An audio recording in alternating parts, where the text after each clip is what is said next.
भगवतो अरहतो सम्मा सम्बुद्दस्स नमो तस्स भगवतो अरहतो सम्मा सम्बुद्दस्स नमो तस्स भगवतो अरहतो सम्मा सम्बुद्दस्स साधु साधु साधु। श्रद्धावंत पुण्यवंत उपासक आणि उपासिकांनो, आज अतिशय सुंदर दिवस आहे। आज जाधव परिवाराने तुम्हा सगळ्यांना सुद्धा जेवण घातलेलं नाही का, आणि भिक्खू संघाला सुद्धा भोजनदानासाठी निबंधित केलेला आहे। भिक्खू संघाला भगवंताला दान करून त्यांनी आपल्या व्यक्तिगत जीवनामध्ये पुण्य संचित केलेलं आहे। तसेच तुम्ही सुद्धा त्या पुण्याचे भागी आहात, कारण तुम्ही कोणत्या ना कोणत्या पद्धतीने त्याचा अनुमोदन केलं किंवा योगदान दिलं, सहयोग केला तर त्या पुण्याचे भागी आहात, तुम्ही शिकला नाही का। पण हे ज्या कोणत्या ॲक्टिव्हिटीज आहेत त्या कुशल ॲक्टिव्हिटीज आहेत, पुण्यकर्म आहे, आणि या प्रकारचे दानाचे पुण्यकर्म सत्पुरुषांची प्रतिपदा आहे। सत्पुरुषांची प्रतिपदा म्हणजे कोण? कोणाची? भगवान बुद्ध, पच्चीस बुद्ध, अरहंत, बोधिसत्व, ही लोक या प्रतिपदाने आलेले आहेत। ते जे महान बनले तर ते ह्या प्रकारचे पुण्यकर्म आहे। त्यांनी आपल्या जीवनामध्ये म्हणजे किती त्याने या प्रकारे असे कुशल धर्म पूर्ण केले तुम्ही इमॅजिन नाही करू शकत। आपल्या गौतम बुद्धांची गोष्ट घेतली तर बुद्धांनी 4 असंख्य 1 लाख कल्पापासून ही दानादी पूर्ण केलेली आहे। कधीच खंड होऊ दिला नाही, कधीच खंड पडू दिला नाही। खूप लोकांनी प्रयत्न केला त्यांच्या दान देण्याच्या याच्यामध्ये खंड पाडण्यासाठी, परंतु त्यांनी कधी खंड पडू दिला नाही। म्हणजे दान देणं हे जे स्वभाव आहे, या स्वभावामध्ये त्यांनी कधी खंड पडू दिला नाही। एक प्रसंग आहे, आपले गौतम बुद्ध एका जन्मामध्ये, गौतम बुद्ध आणि यशोधरा एक धनवंत व्यापारी होते। धनवंत म्हणजे त्यांच्याकडे एवढी धनसंपत्ती होती की 7 पिढ्यांपासून संचित केलेली संपत्ती, आणि एवढी राजाकडे पण तेवढी संपत्ती नव्हती, एवढी संपत्ती म्हणजे पुण्यवान व्यक्ती नाही का। परंतु अविरतपणे प्रति दिवस ते दान देत होते, आणि उदार मनाने, एवढ्या उदार मनाने दान देत होते की म्हणजे त्यांच्यामध्ये रंच मात्र लोभ नाही, रंच मात्र कोणत्या प्रकारच्या असं म्हणजे कंजूसी भावना, सगळ्यांविषयी अतिशय करुणा भावनेने, मैत्री भावनेने ते दान देत होते। त्यांच्या दानामुळे हजारो परिवार सुखाने जेवण करून सुखाने राहत होते, म्हणजे त्यांना कशाची काम करण्याची गरज नव्हती, आणि एवढ्या उदारतेने दान देत होते। तर आश्चर्य गोष्ट अशी आहे, आता बोधिसत्व दान करतात कशासाठी नाही देत, जे बोधिसत्व दान करतात ते ह्या दान पुण्याने सम्यक संबोधी प्राप्त, म्हणजे बुद्धांना बुद्ध बनण्याचं सौभाग्य मिळण्यासाठी ते दान देतात। तर जेव्हा बुद्ध ह्या भावनेने, उदार भावनेने ते दान देत होते, तर आता आपल्याला मनुष्य लोकांना, कॉमन लोकांना तर त्याचा काही प्रभाव, त्याचं बळ, दान देण्यामध्ये किती पुण्य आहे त्याचं विपाक इफेक्ट काही दिसत नव्हता। परंतु जे देवेंद्र शास्त्रीजी होते तर त्यांचं आसन मात्र गरम होत होतं नाही का, म्हणजे त्या दान पुण्यामध्ये एवढं बळ होतं की त्यांचं बसण्याचं आसन गरम होत होतं। त्याला वाटत होतं की नेमकं काय आहे नाही का, कदाचित मला या ठिकाणावर बाजूला करण्यासाठी कोणीतरी प्रयत्न करत असावा, आणि मग पाहत होतो एक व्यक्ती होते तर ते त्याच्या उदार मनाने ते दान देत होते। मग त्याने अनेक पर्यायाने प्रयत्न केला की याने दान देऊ नये, समजून सांगितलं की अरे दान देणं हे मोठाचं काम आहे, जे आपण लोकांना देतो ते कधी वापस येत नाही, नाही का, ते आपल्या धनाची हानीच होते. आणि त्याला सजेशन देत होते की तू दान देऊ नको, नाही का, दान देण्यामध्ये काही प्रॉब्लेम नाही, म्हणजे आपण जेव्हा देतो तर ते नष्ट होऊन जाते. परंतु बोधिसत्व समजदार प्रज्ञावान असतात, त्यांना माहिती राहते की दान देण्यासाठी काय करावं लागते, दान कशासाठी द्यावं लागते, कसं द्यावं लागते, त्यांना माहिती राहते. कारण दान ही सत्पुरुषांद्वारा प्रशंसित असलेलं पुण्यकर्म आहे. असत्पुरुष लोक प्रशंसा करू शकतात का? नाही करू शकत. परंतु सत्पुरुष व्यक्ती दानाची प्रशंसा करतात, नाही का, म्हणून ते म्हणतात की दान सत्पुरुषांद्वारा केलं जाणार आहे. तर शेवटी तसं होत नाही, मग काय करतात माहिती का, त्याचं सगळं धन संपत्ती म्हणजे गायब करून टाकतात. म्हणजे ती फक्त हे आहे ना, देवेंद्र जे आहे. आणि तरी पण आता त्यांना दान द्यायचं आहे. यशोधरा अतिशय म्हणजे आता एवढं दानवान घरातील व्यक्ती नंतर पूर्ण गरीब होतात, त्यांना काही राहत नाही.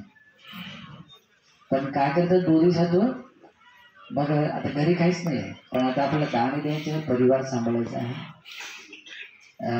मग ते काय करतात, शेतामध्ये जातात आणि त्याचा गाईचा जो चारा असतो तर तो कापून आणतात आणि ते ज्यांच्याकडे गायी असतात त्या लोकांना ते विकतात आणि त्यातून येणाऱ्या पैशाचं ते त्यातला अर्धा भाग दान देतात, अर्धा भाग परिवाराला सांभाळण्यासाठी वापरतात.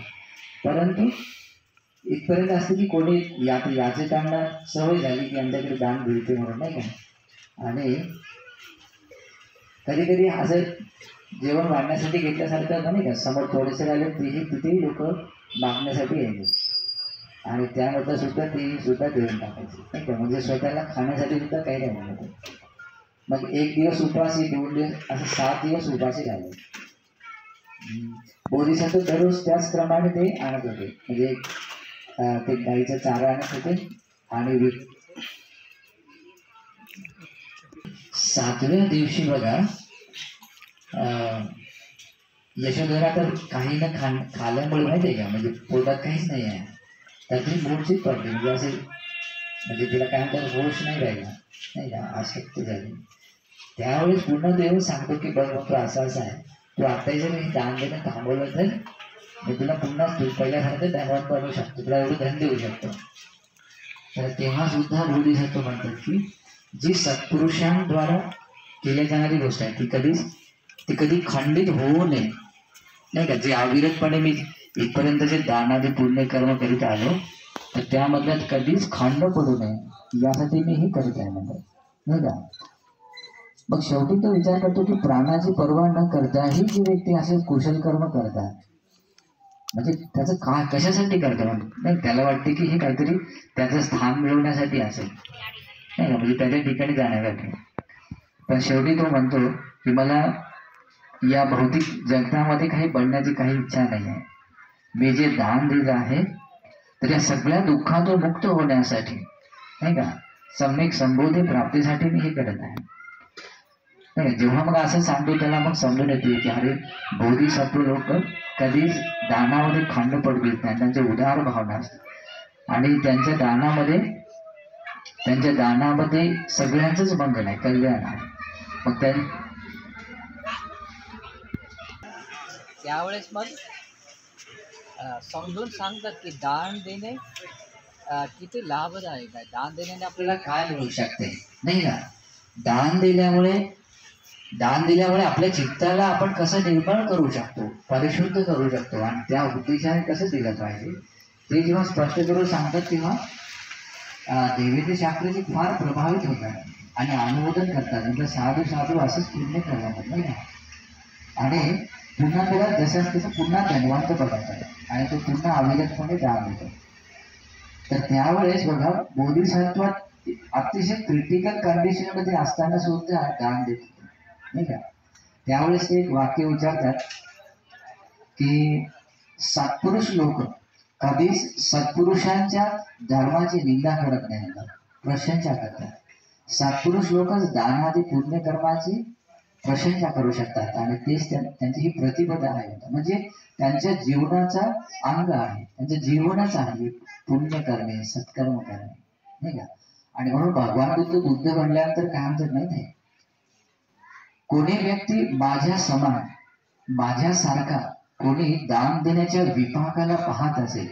आता भगवान बुद्धांना दानाच्या विपाकाने काय मिळालं माहिती आहे, सम्मा संबोधी ज्ञान मिळालं, सम्यक संबुद्ध बनले दानामुळे, नाही का. तर दान 10 पारमिता आहेत नाही का बुद्ध बनण्यासाठी. मग त्या 10 पारमितांमध्ये दान पारमिता आहे. त्या दानादी पारमितानेच बुद्ध बनले. मग बुद्ध बनताना त्यांनी किती उच्चतम स्थान प्राप्त केले.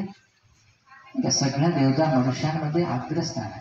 आणि बुद्ध काय म्हणतात माहिती आहे, कोणी व्यक्ती माझ्या समान दान दिल्याच्या शुभ परिणामाला जर पाहत असेल, ओळखत असेल, तर कोणताच व्यक्ती दान दिल्याविना एकही दिवस घालवणार नाही म्हणे, नाही का.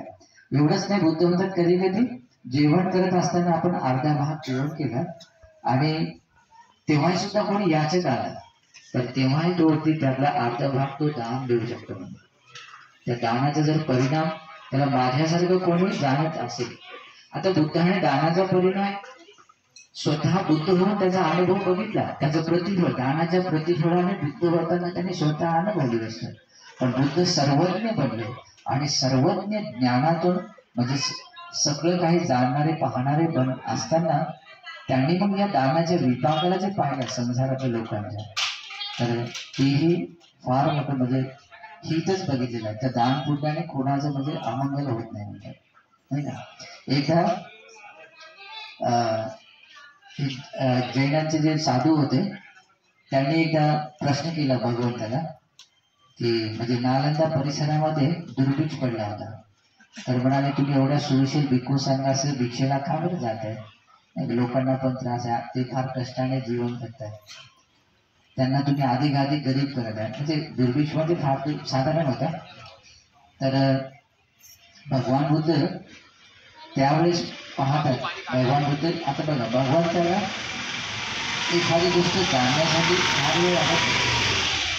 जसं आता तुम्हाला आपण म्हटलं की 2 दिवसापूर्वी आपण काय जेवण केलं तर आठवण केलं तर आठवत नाही. पण भगवान बुद्ध 1000 जन्म किंवा 1,00,000 कल्प किंवा असं नाही, भगवान बुद्ध 91 कल्पापर्यंत पाहतात. आणि त्यात एक फार थोडासाच वेळ बुद्ध म्हणतात की मी 91 कल्पापर्यंत पाहत आहे म्हणतात. आणि नंतर म्हणतात की एवढ्याच वेळामध्ये म्हणतात मी बघितलं आहे आणि मी पाहतोय म्हणतात की कोणी दान दिल्यामुळे कोणी गरीब होत आहे ते मी कधीच पाहत नाही, म्हणजे बघत नाही म्हणतात. दान दिल्यामुळे कोणाचा म्हणजे धनाची हानी होते असं कधीच बघितलं नाही, नाही का. दान दिल्यामुळे सुखी होताना लोकांना सुखी होतानाच बघितलं म्हणतात, नाही का. तर गोष्ट अशी आहे, ही सत्पुरुषांचा धर्म आहे आणि सत्पुरुषांच्या धर्मानुसार दानाधिक पारमित कधी पुण्य करतात लोक, त्यांचं फार मंगल होते. म्हणजे जे धीर व्यक्ती असतात तेच लोक या दानाची प्रशंसा करतात, त्याचं साधुवाद देऊन अनुमोदन करतात, दुसरे देताना मनात प्रसन्नता निर्माण करतात. आणि जे असे करतात तेने होती सुखी परतात, ते लोकच त्या पुण्यकर्माने सुखी बनतात, नाही का. आणि म्हणून हे उपासक आणि उपासिकांनो तुम्हा सगळ्यांनाच या प्रकारचं पुण्य संचित करता येत आहे. आणि विशेष म्हणजे भगवान बुद्धांनी सांगितलेल्या अनुशासनानुसार आणि त्यांनी जो धर्म सांगितला त्या धर्मानुसार आपल्याला आज पुण्य करता येत आहे, नाही का. आपल्याला तशा प्रकारचं पुण्य आज करता येते का, कारण तथागतांचा धर्म आहे. धर्म जर नसता तर त्याचं पुण्य करता येत नाही. किंवा हा धर्म नाही आहे किंवा संघ नाही आहे तर एखादा व्यक्ती दान जरी दिलं असेल पण ते पुण्य महाफलदायी बनवू शकत नाही, कारण बनण्यासाठी त्याला क्वालिटीज लागतात, नाही का. जसं धान्य आपण जे जमिनीत पेरतो तर ते एक क्वालिटीची जमीन पाहिजे, नाही का, पोषक जमीन पाहिजे.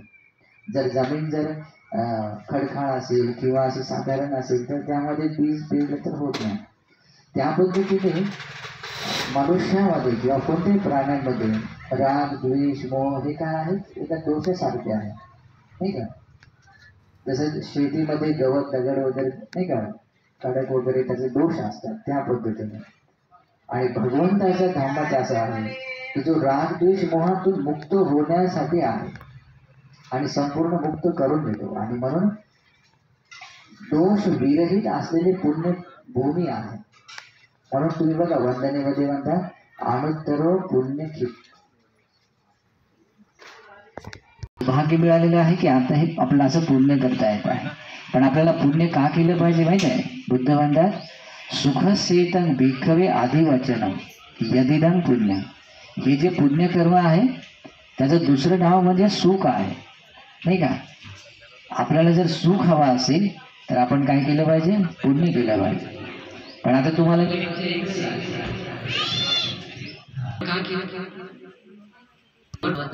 सुखसेतन भिक्खवे आदिवचनम. सगळ्या सुखाचं दुसरं काही नाव असेल तर ते पुण्यकर्म आहे. आणि पुण्यकर्म म्हणजे सुख आहे. जिथे सुख आहे तिथे पुण्य आहे. आणि आपण सगळेच लोक सुखाची कामना करणारे आहोत. मग ते मनुष्य लोकातील कोणतेही सुख असो तर ते मिळते आपल्या पुण्यकर्माने, नाही का? आज आपण इथे जे काही सुख अनुभव करतो कशामुळे आहे? आपल्या व्यक्तिगत पुण्यकर्माने. पण आपल्याला हे कमावता येऊ शकते. आज भगवंताचा धम्मा आहे, भगवंताचा श्रावक संघ आहे, नाही का? आणि बरोबर सगळे नाव देते ना? ओके. तर भगवंताच्या धम्माचा उपयोग करून किंवा त्या धम्माच्या अनुशासनाला समजून आपल्या जीवनाला पुण्यशाली भाग्यशाली बनवण्याचा प्रयत्न केला पाहिजे. ठीक आहे? तर तुम्हाला जसं जमेल तसं, पण तुम्ही आपल्या क्षमतेनुसार आपण पुण्य केलं पाहिजे. शीलाचं पालन करू शकता आणि ध्यान विपसनेचा अभ्यास करू शकता. या 3 आकाराने तुम्ही पुण्य अर्जन करू शकता. आणि हे करण्याचं सौभाग्य आज आहे तुम्हाला, नाही का? परंतु हे सगळं करण्याचं सौभाग्य मिळते केव्हा माहित आहे? जेव्हा आपल्याला भगवंताचा धम्म ऐकायला मिळतो. धम्म ऐकायला केव्हा मिळतो? जेव्हा भगवान बुद्धांच्या श्रावक संघाचा आपल्याला आश्रय मिळतो, नाही का? भगवंताचे जे भिक्खू आहेत, भिक्खुनिया आहेत, नाही का? अशा लोकांचा जेव्हा तुम्हाला आश्रय मिळतो तेव्हा तुम्हाला शुद्ध धर्म ऐकायला मिळतो. आणि धर्म ऐकायला मिळाल्यानंतर तुम्ही बाकीचे या पुण्यक्रिया करू शकता. आणि म्हणूनच आपण असं म्हणू शकतो या संपूर्ण म्हणजे आपल्या मांगल्याचं ज्या गोष्टी आहेत त्या आपण सुरुवात करू शकतो भगवंताच्या श्रावक संघाच्या सानिध्यामध्ये आल्यामुळे, नाही का? तर हा टर्निंग पॉईंट, इथून हा स्टार्ट होऊन जाते, नाही का? आणि म्हणूनच विशेष तुम्हाला एक सौभाग्य आहे की भविष्यामध्ये तुम्हाला चांगला भिक्खू संघ बघायला मिळणार. तुम्हाला या प्रकारे सगळ्याच पुण्यक्रिया करता येऊ शकतील, नाही का?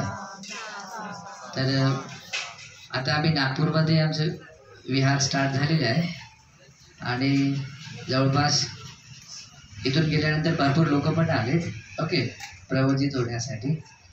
आणि कन्स्ट्रक्शन स्टार्ट पण झालेलं आहे, ठीक आहे? खूप मोठं कन्स्ट्रक्शन आहे. तर फार कमी काळामध्येच तुमच्याकडे पण होईल. पण मला आणखी माहिती नाही की ते कुठे केव्हा कसं होईल, ठीक आहे? पण झालं तर खूप छान आहे. तसं आमच्या इकडे येण्याचा तसा मानस नव्हता. महिन्याला एकदा तुम्हाला फक्त प्रवचन देण्यासाठी यावं असा उद्देश होता.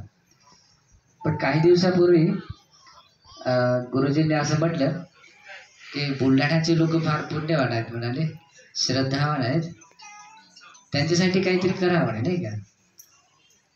मग मी काही उपासकांना बोललो की म्हटलं ठीक आहे, आपण इथे जे लँड बघूया.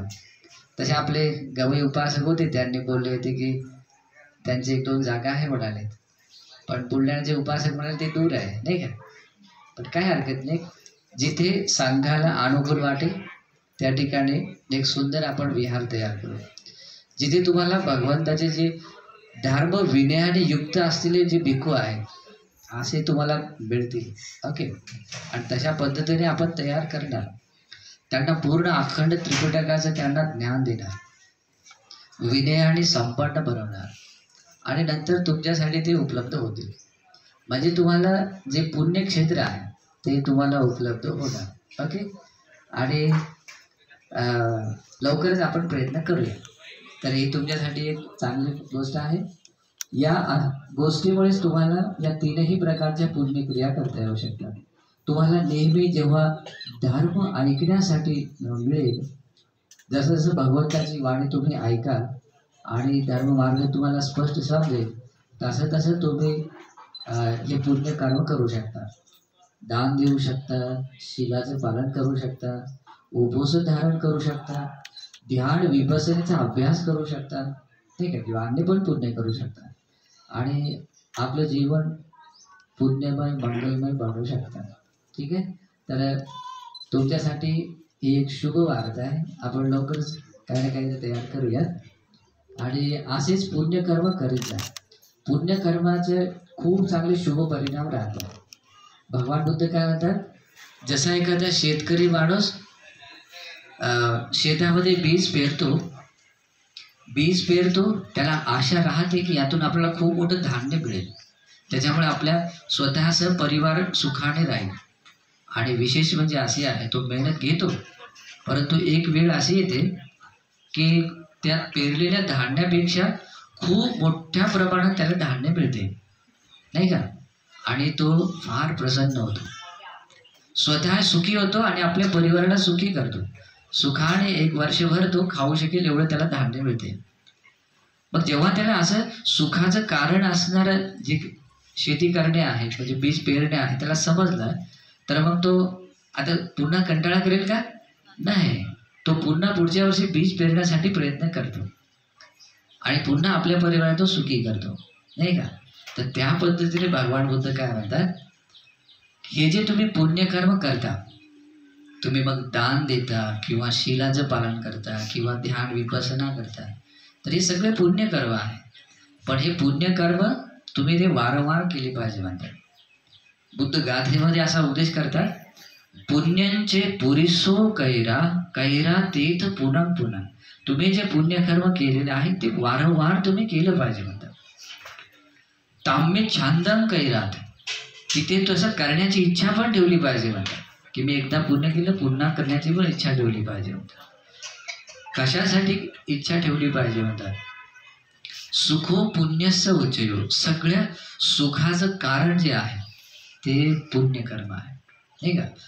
मग ते मनुष्य लोकातील मानवी सुख असो, देवता लोकातील दिव्य सुख असो किंवा निर्वाण सुख असो, त्याचं कारण एक आहे. निर्वाण सुद्धा मिळते कशामुळे?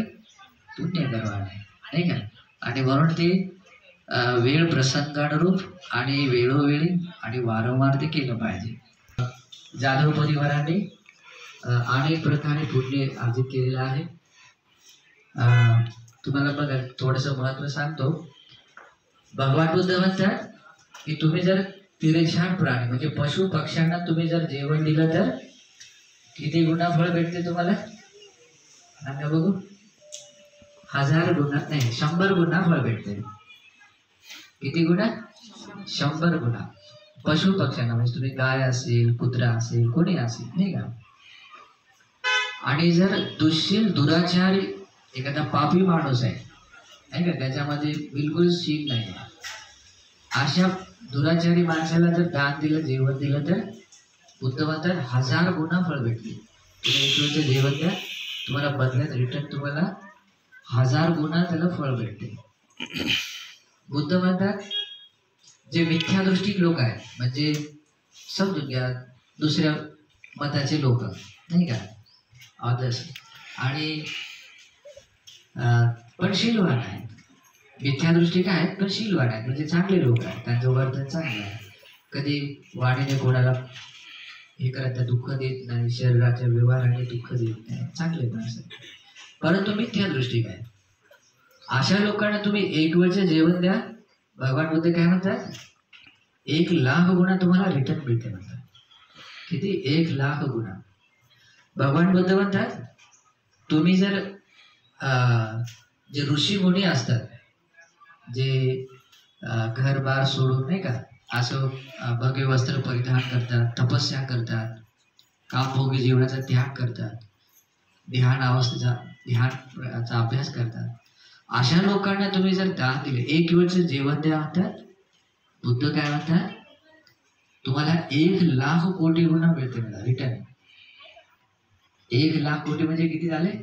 खूप झाले नाही का? तशी कोणती बँक आहे का? नाही, पण ही पुण्यरूपी बँक आहे. जर तशा ऋषीमुनींना दान दिलं तर 1,00,000 कोटी गुणा फळ भेटते तेवढ्या अधिकतेने. पण बुद्ध म्हणतात त्यापेक्षाही जास्त पुण्य मिळते म्हणतात जर आपण 3 रत्नांना शरण गेलेल्या पंचशील पालन करणाऱ्या उपासक उपासिकांना दान देतो.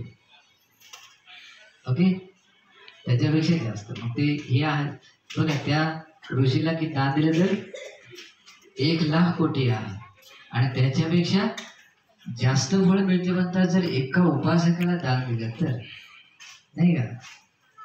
मग इमॅजिन करू शकता किती पुण्य असेल.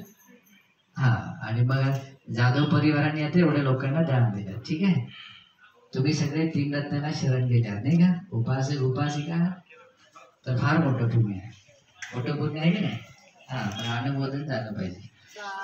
आणि बुद्ध म्हणतात त्याच्यापेक्षा जास्त पुण्य मिळते म्हणतात जर कोणी व्यक्ती श्रोतापन्न बनण्याच्या मार्गावर किंवा श्रोतापन्न म्हणजे मुक्तीच्या मार्गावर आवड असलेला किंवा मुक्तीचा प्रथम फळाला प्राप्त केलेला, त्याच्यापेक्षा जास्त पुण्य मिळते सकृदागामी, नंतर अनागामी, नंतर अनंत व्यक्तीला दिला. त्याच्यापेक्षा जास्त पुण्य विभाग मिळते म्हणतात जर एखाद्या पचिक बुद्धांना दान दिलं. आणि त्याच्यापेक्षा जास्त पुण्य विभाग मिळते जर तुम्ही एका सम्यक संबुद्धाला दान दिलं, नाही का? पण भगवान बुद्ध काय म्हणतात माहिती आहे? सम्यक संबुद्ध, आता हे सगळे व्यक्तिगत आहे ना, व्यक्तिगत मध्ये बुद्ध सगळ्यात आग्रह, त्याच्यापेक्षा कोणी श्रेष्ठ नाही. पण जर सामूहिकरित्या जर बघितलं, जो अरहंतांचा समूह असतो त्याला म्हणतात संघ, त्यामध्ये भगवान बुद्ध पण येतात. मग अशा संघाला उद्देशून कोणी व्यक्ती दान करत असेल तर त्याच्यापेक्षाही जास्त पुण्य तुम्हाला मिळत नाही का? मग संघाला पण दान देण्याचं सौभाग्य आज मिळू शकते केव्हा? तर आपल्याला असे उपसंपदा प्राप्त भिक्खू आपल्याला उपलब्ध होतात तर, नाही का? उपसंपदा प्राप्त भिक्खू पाहिजे, म्हणजे त्या भिक्खूंमध्ये तसा धर्म विनयाने युक्त असलेला, आणि ते मिळत असेल तर मग ते सौभाग्य मिळते आपल्याला, तेवढं पुण्य करता येते. आज आता बाकीचे जे आहे तुम्हाला अगोदर नेहमीच प्रवचन ऐकलेलं आहे. ठीक आहे, आज मी जाधव परिवाराने जे पुण्य केलं त्यांना सांगण्यासाठी की पुण्य किती मोठं आहे जे त्यांनी अर्जित केलं आहे. ठीक आहे, तर त्यासाठी ही गोष्ट सांगितली आहे. तर तुम्ही सुद्धा प्रसन्न व्हा की आपल्याला असं पुण्य करता येत आहे. ठीक आहे, तर आज जे कोणतं पुण्य केलं आहे, बुद्धांची सेवा करून, वंदना करून, भिक्खू संघाला दान करून, उपासक उपासिकांना भोजन दान देऊन, त्याचप्रमाणे धर्म श्रवण करून, धर्म दान करून जे पुण्य अर्जित केलं आहे हे सगळं पुण्य आपण सगळ्याच देवतांना अनुमोदन करूया. देवेंद्र शंकरांसह सगळ्याच महेशाख्य अल्पेशाख्य देवतांना हे पुण्य अनुमोदन आहे. तसेच जाधव परिवारातील जेवढेही परलोकी गेलेले ज्ञाती आहेत त्या सगळ्या ज्ञाती लोकांना हे पुण्य अनुमोदन आहे. तसेच या पुण्यामध्ये सहभागी झालेले जेवढेही त्यांचे हितैषी मित्र आहेत सगळ्यांना पुण्य अनुमोदन आहे. तसेच तुम्हा सगळ्यांनाच हे पुण्य अनुमोदन आहे. या पुण्यकर्माला बघून मनात प्रसन्नता जागवणाऱ्या प्रत्येक व्यक्तीला हे पुण्य अनुमोदन आहे. या पुण्याच्या अनुमोदनाने तुम्हा सगळ्यांना सुख शांती आयुष्य आरोग्य बल मिळो, तुम्हा सर्वांचे इच्छित संकल्प पूर्णत्वास जावो. हे पुण्य सगळ्यांना संसार दुःखातून मुक्त होण्यासाठी, निर्वाण मिळवण्यासाठी हेतू प्राप्ते बनो. अनुमोदन करतो आणि आशीर्वाद करतो. सगळ्यांनी आशीर्वाद ग्रहण करा.